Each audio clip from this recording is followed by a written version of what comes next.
হয়তো আমি ছাড়া এই সিনেমাটা আপনারা সবাই দেখে নিয়েছেন। আমি জানি না সিনেমা আপনাদের কাছে কতটা ইম্পর্টেন্ট, তবে আমার কাছে সিনেমা এতটাই ইম্পর্টেন্ট যে আমি নিজেকে খুব কষ্ট করে এখনো আটকে রেখেছি কিছু সিনেমা দেখা থেকে। কারণ প্রথমবার ভালো একটা সিনেমা দেখার অনুভূতিটা হচ্ছে প্রথমবার কাঞ্চনজঙ্ঘা দেখার মতো। আমার এই না দেখা সিনেমার লিস্টে প্রচুর সিনেমার নাম আছে এবং তার মধ্যে অন্যতম হলো গ্রেভ অফ দি ফায়ারফ্লাই। এই ভিডিওটা চট করে পাঠিয়ে দিন আপনার সেই বন্ধুকে যে অ্যানিমে অবসেসড, যে অ্যানিমে জিনিসটা প্রচন্ড ভাবে ফলো করে এবং ভালোবাসে।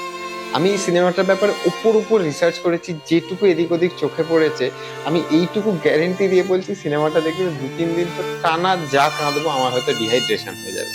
আমি এই সিনেমাটা দেখিনি এখনো, তবে এই সিনেমাটা যেটুকু আন্দাজ করতে পেরেছি সেই আন্দাজের ওপরে আমি একটা ছবি তুলেছিলাম ফ্ল্যাশ ফটোগ্রাফির সাহায্য নিয়ে, এবং সেই ছবিটা দেখুন, দেখলে যারা এই সিনেমাটা দেখেছেন হয়তো ওই সিনেমাটা আর এই ছবিটা রিলেট করতে পারবে।